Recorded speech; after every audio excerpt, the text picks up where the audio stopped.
Saudaraku, tahukah engkau, ada satu doa yang paling Allah cintai, tapi justru jarang dipanjatkan oleh hamba-ham?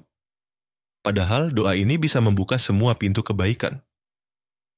Maka insya Allah, dalam kesempatan ini kita akan membahas 5 rahasia di balik doa yang paling Allah sukai ini. Rahasia yang bila engkau pahami akan membuatmu sadar bahwa doa singkat ini sebenarnya lebih luas daripada semua doa panjang yang biasa kita panjatkan. Jangan lewatkan hingga akhir, karena di sanalah kita akan temukan keindahan. Makna yang mampu mengubah cara kita berdoa selamanya. Assalamualaikum warahmatullahi wabarakatuh. Bismillahirrahmanirrahim. Saudaraku, pernahkah engkau menyadari bahwa selama ini doa-doa kita lebih banyak seputar rezeki, kesehatan, jodoh, dan kelapangan hidup? Semua itu tentu baik, bahkan dianjurkan. Tapi ada satu doa yang nilainya jauh lebih besar. Sebuah doa yang bila engkau panjatkan, maka semua kebutuhan dunia dan akhiratmu ikut terjaga. Pertanyaannya, doa apakah itu? Rasulullah Shallallahu Alaihi Wasallam sendiri sering berdoa dengan kalimat sederhana namun sangat agung. Allahumma inni as'aluka ridaka wal jannah wa bika minatikar. Ya Allah, aku memohon ridamu dan surga, serta aku berlindung dari murkamu dan neraka. Betapa singkat, namun doa ini sesungguhnya adalah inti dari segala doa yang pernah kita panjatkan. Mengapa demikian? Karena ridha Allah mencakup semua kebaikan. Bila Allah rid kepadamu, maka urusan dunia akan dipermudah, hatimu ditenangkan, dosamu diampuni, dan jalanmu menuju surga dimudahkan. Dan bila Allah melindungimu dari murkanya, maka engkau pun terjaga dari segala keburukan, baik yang terlihat maupun yang tersembunyi. Doa ini seperti pintu besar yang menaungi semua doa kecil yang sering kita panjatkan. Ia adalah payung yang melindungi, inti yang menguatkan. Bahkan para ulama mengatakan, siapa yang telah mendapatkan ridha Allah, maka ia tak lagi perlu cemas terhadap dunia, karena dunia akan mengikutinya dengan sendirinya. Doa ini mengandung pengakuan kelemahan diri. Saudaraku, doa yang mengandung pengakuan kelemahan diri adalah cermin ketundukan seorang hamba. Kita sadar sehebat apapun amal ibadah, seindah apapun usaha, tanpa ridha Allah semuanya hanya debu yang berterbangan. Saat lidah berucap dalam doa, Ya Allah, aku lemah, aku tidak mampu. Sejatinya itulah puncak kekuatan seorang hamba, sebab ia sedang menyandarkan seluruhnya hanya kepada Allah. Pengakuan kelemahan bukan kehinaan, melainkan jalan menuju kemuliaan. Allah tidak mencintai hamba yang sombong dengan amalnya, tapi Allah mencintai hati yang penuh kerendahan. Saat kita merasa tak layak, justru disitulah Allah bukakan pintu kasih-Nya.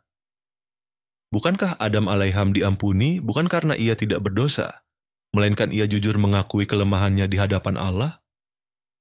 Maka jangan takut menangis dalam doa, jangan segan mengakui betapa lemahnya dirimu, karena doa yang jujur dari hati yang pasrah lebih bernilai di sisi Allah daripada ribuan kata yang penuh kebanggaan. Justru dalam kelemahan itulah Allah turunkan kekuatan dan pengakuan hamba. Itulah Allah limpahkan rahmat tanpa batas. Doa ini melampaui dunia. Saudaraku, doa yang melampaui dunia adalah doa yang menembus batas waktu. Bukan hanya permintaan akan nikmat yang segera hilang, tapi permohonan akan kebahagiaan abadi yang tak pernah pudar. Inilah doa orang-orang yang cerdas imannya. Mereka berusaha di dunia, tapi hati mereka tertuju pada akhirat. Seindah apapun dunia, ia hanya persinggahan sebentar. Maka mereka berdoa bukan sekedar untuk kenyamanan hidup, tapi agar hidup ini berakhir dalam ridha Allah dan berlanjut di surga. Doa seperti ini mengajarkan kita untuk menata ulang orientasi hati. Sebab terlalu banyak manusia yang terjebak meminta dunia. Padahal, dunia hanyalah bayangan yang sebentar lagi lenyap. Adakah gunanya rumah megah bila kubur kita sempit? Adakah artinya harta melimpah bila hisab kelak memberatkan? Maka doa yang melampaui dunia mengajarkan kita untuk memohon nikmat yang tidak pernah terputus. Ampunan, rahmat, ridha, dan surga Allah. Janganlah remehkan doa yang sederhana tapi visioner. Saat engkau memohon, ya Allah, selamatkan aku dari api neraka, karuniakan aku husnul khatimah, dan pertemukan aku denganmu di surga. Itu bukan doa kecil, itu adalah doa yang lebih agung dari segala permintaan dunia. Karena ia memastikan bahagiamu tidak berhenti di dunia yang fana, melainkan berlanjut di negeri abadi. 3. Doa ini menenangkan. Saudaraku, doa yang terarah pada ridha Allah membawa ketenangan yang tidak bisa dibeli dengan apun. Saat hati berdoa bukan lagi demi gengsi, bukan demi kepentingan dunia yang fana, melainkan hanya demi Allah. Tiba-tiba segala keresahan mengecil. Masalah yang padinya terasa berat menjadi ringan, karena kita sadar dunia hanyalah titipan, sementara tujuan sejati adalah bertemu dengannya. Ketenangan ini muncul karena doa yang demikian mengikat hati dengan sumber segala kekuatan Allah Subhanahu wa Ta'ala. Saat engkau memohon ridakan, ada bisikan lembut dalam jiwamu. Jika Allah bersamaku, apalagi yang kutakutkan? Inilah rahasia yang membuat para kekasih Allah tetap tegar meski hidup penuh ujian. Maka jangan biarkan hatimu hanya terpaut pada permintaan dunia. Doa yang menenangkan jiwa adalah doa yang melampaui keresahan sementara.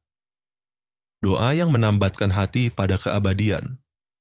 Sebab siapapun yang menjadikan ridha Allah sebagai tujuannya, ia akan menemukan kedamaian, bahkan di tengah badai kehidupan.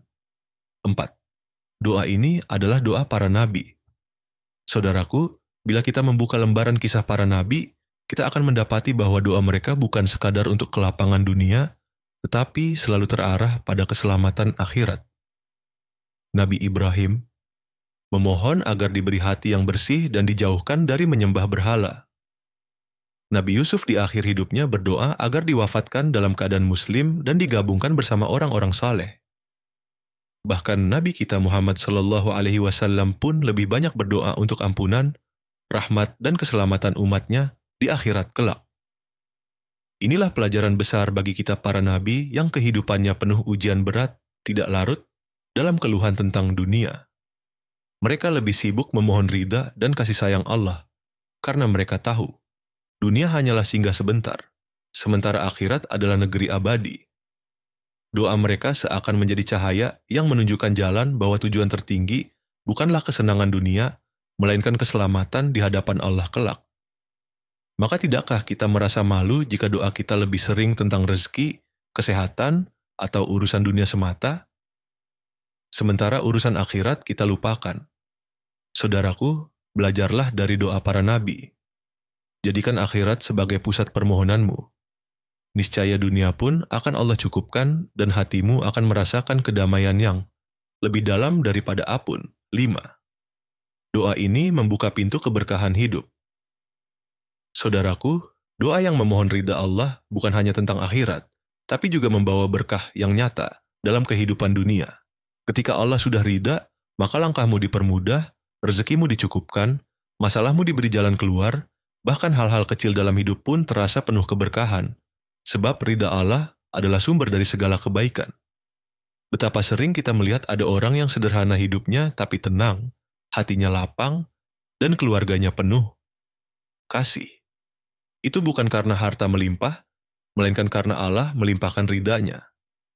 Sebaliknya, ada yang bergelimang kekayaan, namun hatinya gundah dan hidupnya terasa sempit. Inilah bedanya hidup dengan keberkahan dan hidup tanpa keberkahan. Maka saat kita berdoa, jangan hanya berharap dunia semata. Mintalah ridha Allah, karena dengan itu dunia akan mengikuti. Doa ini adalah kunci agar hidup kita tidak hanya panjang, tapi juga bermakna. Tidak hanya penuh aktivitas, tapi juga bernilai di sisinya. Dan kelak saat nyawa dicabut, doa ini menjadi bekal yang mengantarkan pada tempat paling indah, surga dan keridaan Allah yang abadi. Saudaraku yang dirahmati Allah, jangan hanya meminta dunia yang yang cepat berlalu, dan sering meninggalkan kecewa. Mintalah ridha Allah yang kekal karena itulah kunci kebahagiaan sejati. Saat Allah ridha, dunia yang kita jalani akan terasa ringan dan segala kesulitan dapat dilewati dengan hati yang tenang. Ridhanya bukan sekadar pahala yang menunggu di akhirat, tapi juga ketenangan yang mengalir dalam setiap langkah hidupmu meski badai menghadang. Percayalah doa yang dilandasi keinginan untuk dicintai dan diridai Allah memiliki kekuatan luar biasa. Ia menata kembali hati yang gelisah, menguatkan jiwa yang rapuh, dan membimbing langkahmu menuju jalan yang lurus. Dunia boleh memberikan apa yang kita inginkan, tapi hanya ridha Allah yang membuat hidup benar-benar utuh dan berarti. Menurutmu, doa apa yang paling sering engkau panjatkan? Apakah sudah termasuk doa untuk ridha Allah, bukan sekedar meminta hal-hal yang bersifat duniawi? Tulis di komentar, siapa tahu pengalamanmu bisa menjadi pengingat dan inspirasi bagi saudara kita yang lain agar mereka juga menata niatnya dengan benar. Bagikan video ini kepada teman dan saudara yang mungkin masih sibuk mengejar dunia semata. Semoga mereka juga tersadar bahwa kebahagiaan yang sejati, keberkahan yang hakiki, dan keselamatan abadi hanya datang dari ridha Allah yang kekal. Wassalamualaikum warahmatullahi wabarakatuh.